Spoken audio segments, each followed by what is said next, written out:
राधे राधे दोस्तों। मैं एक बार फिर से अपने राधा रानी की भक्त चैनल में आपका स्वागत करती हूँ।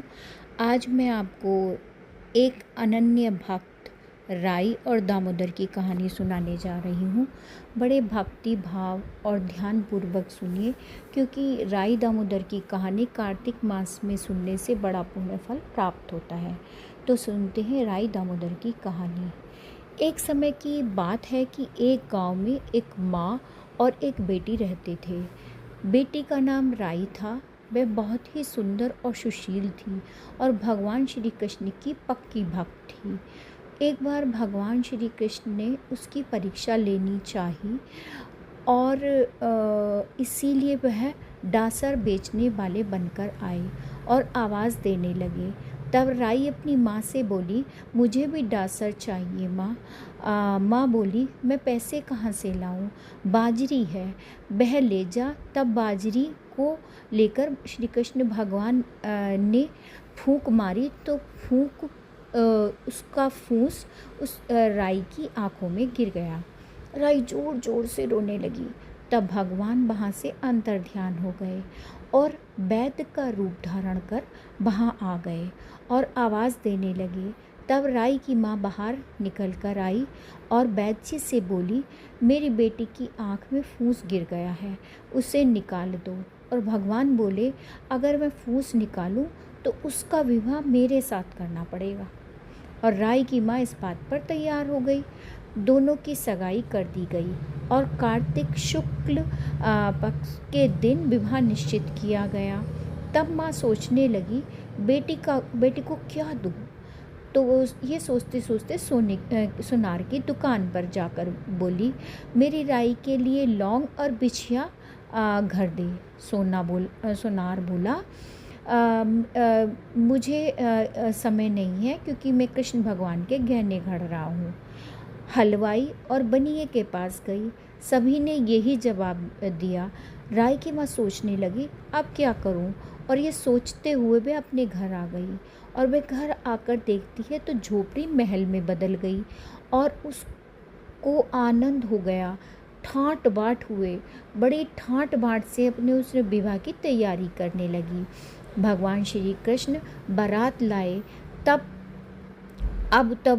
जब बारात लाए तो राई को श्री कृष्ण भगवान राई से विवाह करके उसको द्वारका ले गए।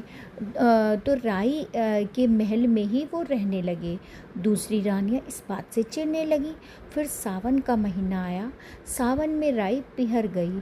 तब भगवान ने श्री कृष्ण ने सोचा, राई को तीज भेजूं। 7 जरी के बेस और 5 सोने के पचैटी रख दो।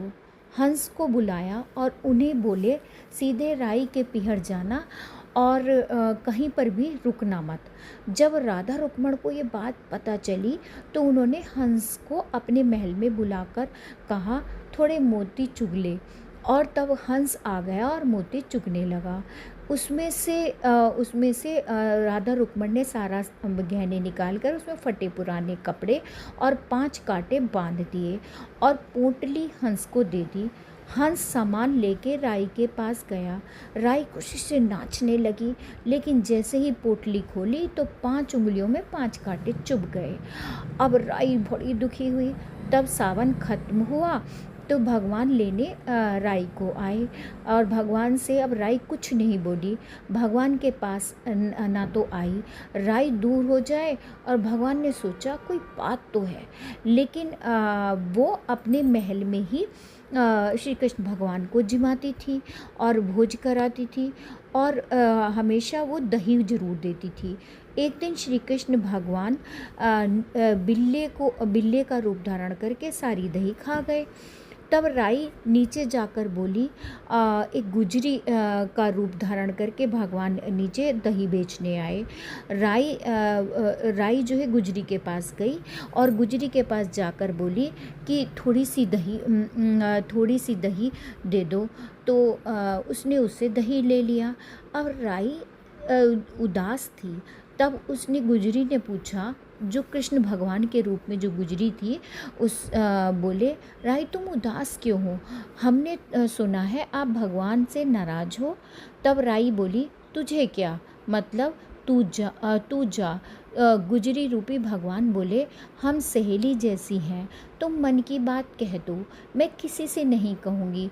तब राई ने सारी बात कही और सुनते ही भगवान को बड़ा अचंभा हुआ। वे असली रूप में आ गए और बोले, यह सब कैसे हुआ? मैंने तो जरी के बेस और सोने के पचे भेजे थे।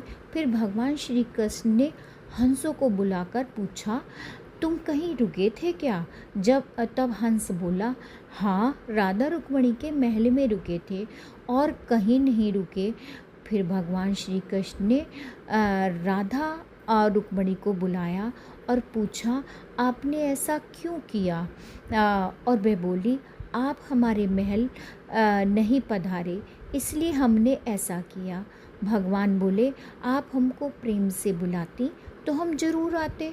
फिर भगवान श्री कृष्ण बोले, कार्तिक का महीना राई को दूंगा, 5 दिन राधा रुक्मण को दूंगा और 11वां एकादशी सत्यभामा को दूंगा। और इस तरह भगवान श्री कृष्ण ने सबका मान किया। अतः भगवान जैसा आपने राधा रुक्मण और राई को भगवान जैसा मान दिया, वैसे ही सबको देना। भगवान श्री कृष्ण की जय। राई दामोदर की जय। मैं उम्मीद करती हूँ आपको मेरी यह राम दामोदर की कहानी अच्छी लगी हो।